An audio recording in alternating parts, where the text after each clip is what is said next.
Hi guys, and welcome back to a new video with the Omega Enthusiast. On this episode, I'm going to provide you guys with all the information that you will need to know about vintage Omega Seamaster 600. Omega first introduced this Seamaster 600 line in 1964. They have become one of the most popular manual wine 1960s model until this day. Let us get started.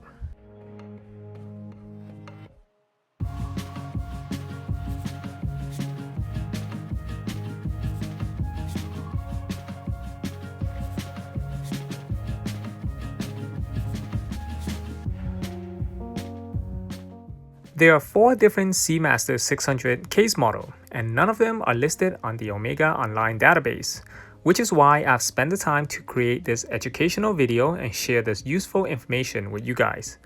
When I say 4 different case models, I am not referring to 4 different dials variation. There are too many dials variation when it comes to a Seamaster 600, and you will get to see a few in this video. So, how are the 4 different case models? This may be something new for some of you, and it will become helpful when it comes to buying a Seamaster 600. Basically, there are 2 different case diameters for the Seamaster 600, and each one will exist with a date and non-date version. You have case model 135.011, which is the 34.5mm non-date version. Then you have the 136.011, which is the 34.5mm date version. And then you have 135.012 is the 32.5mm non-date version. And the last one will be 136.012, which is the 32.5mm date version. By knowing that a Seamaster 600 exists in 2 different case diameters, no dealer on this planet can try to trick you from buying the mid-size version unless a mid-size watch is what you're looking for. I've seen a lot of Seamaster 600 for sale, and some dealers will keep quiet, not mentioning the case diameter when it is the mid-size version that they have for sale. There's nothing wrong with the mid-size version if you have a small wrist or if you're looking to purchase the less expensive version. The question now is, how can you tell which version is which from a photo? Well, it is quite difficult to tell them apart from a photo unless you have both versions side by side to compare with. However, the mid-size version will have shorter hands, which in some photos you can see the difference. But it can still be difficult, especially if you're new to this hobby or to this brand in general. However, if the dealer can provide a photo of the inside of the watch, you will be able to tell immediately which is which, since the 34.5mm version will require a movement holder to compensate the extra 2mm difference. The case of a Seamaster 600 can exist in full stainless steel or gold-plated top with a steel case back. The gold-plated version can be in yellow gold or in rose gold. Depending on the dial variation, the case back may and may not have the Seamaster logo. The blank case back is made for the blank dial variation without the word Seamaster. I believe Omega made this variation for the purpose of company stamp on the dial and the empty space on the case back for engraving.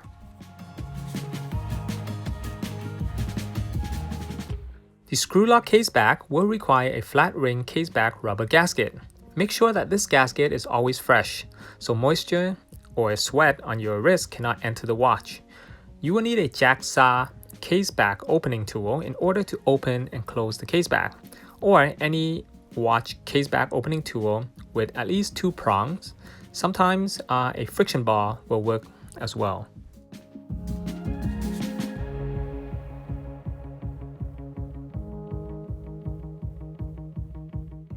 The crystal on a Seamaster 600 is a regular dome acrylic crystal with the metal tension ring. Fitting the right size crystal is important. If fitting a crystal requires glue to hold it, or you can press the crystal with your fingers to install it, that means the crystal is the incorrect size. The correct size crystal can only be fitted with a crystal press, and the metal tension ring will give that extra moisture protection from entering the watch. The other thing that I have never mentioned before is the shape of the crystal is very important as well. Always look at the shape of the dome of the crystal. Too much curvature will magnify the hour indexes and cover the words Swiss or Swiss made.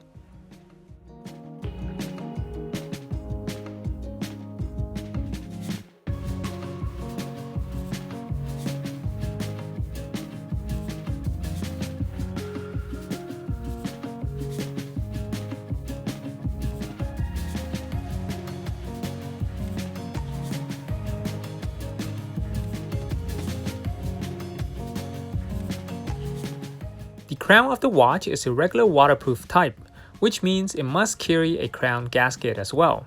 Fitting the right size crystal and a fresh caseback gasket is not enough to moisture protect your watch. The last thing that you will need to make sure the watch is moisture resistant is the crown gasket is also fresh.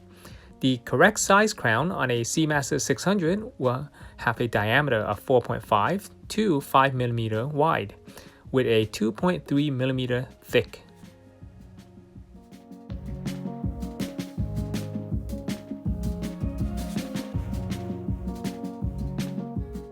The other question that I would like to ask you guys is, what does the 600 means on the dial? For those of you who watched my Q&A video in early July already know the answer. 600 is not referring to the depth that you can dive with this watch, but it is referring to the movement caliber series. Case model 135.011 and 135.012 will come with a caliber 601 movement, while case model 136.011 and 136.012 will come with a caliber 611 or 613 movement.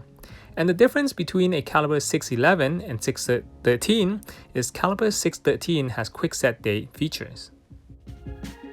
When you first received your Seamaster 600, fully hand wind the watch until you no longer can turn the crown. Since this is a manual wind watch, you'll need to fully wind it every day prior to wearing it. Some people like myself will enjoy a manual wind watch as I feel more connected to my watch. If your Seamaster 600 takes a caliber 611, you can change the date manually by turning the hands every 24 hours for each date to advance, or after you have advanced the date, you can always counterclock turn the hands back to 9 p.m. and then back to 12 midnight for each date to turn. If your watch has a caliber 613, please watch this video for instruction. The link is above.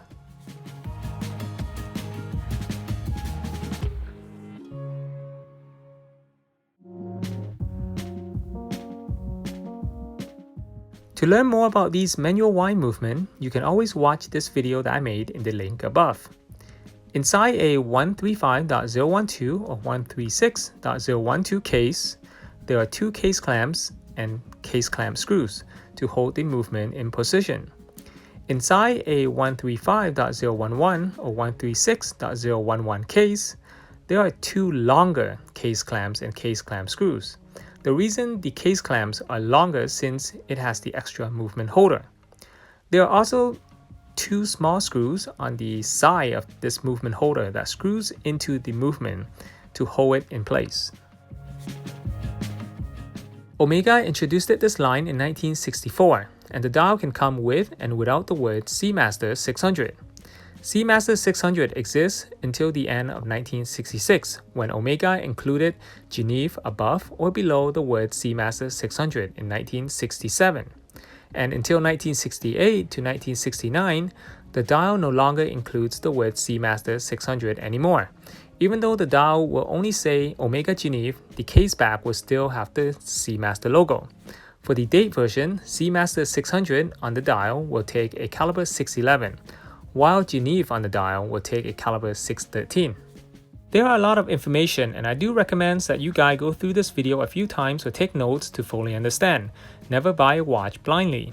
When it comes to the hands of a Seamaster 600, 99% of the time the hour and minute hands will be index type with a regular sweep second that has the same length as the minute hands. The 1% will appear something like this, with the broad luminous hour and minute with arrowhead sweep second. The hour and minute hands will normally follows how the hour indexes appear. Here are some examples.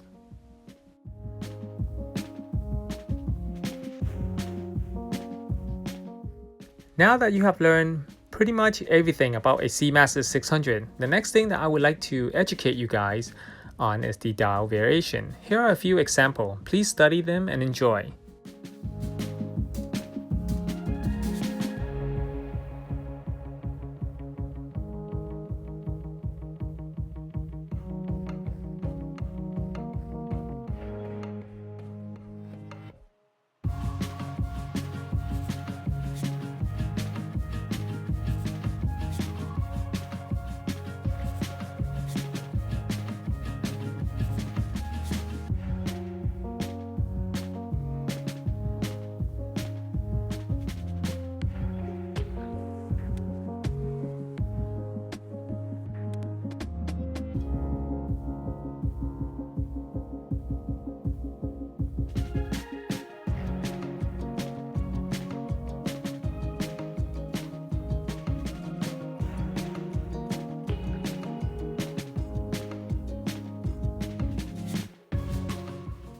I would say the most difficult to find version would be this dial. This is my personal Seamaster 600, which you can watch a video about it from the link above. Before I end this video, let us study some made-up example and redial with incorrect hands. This first one, as you can see, the case model is incorrect and the hands have been replaced. The crown is wrong as well. The hands on this one are incorrect and the dial has been refinished. This one is wrong case, wrong crown, wrong hands, and a redial. This one is a redial with the incorrect case. The hands and crown are incorrect on this one and the dial is refinished. The case is also incorrect as those case lugs do not belong to a Seamaster 600. The case is also incorrect on this one and the dial is refinished. That's the end of this video. I hope you guys have learned something from watching this video. If you have any question regarding this video, let me know in the comment section below. Please support the channel on my Patreon account and make sure to hit on that thumbs up button below and do not forget to subscribe. Make sure to follow me on Instagram so you can see some of the coolest vintage Omega watches out there. Thank you for watching and I'll see you guys in the next video.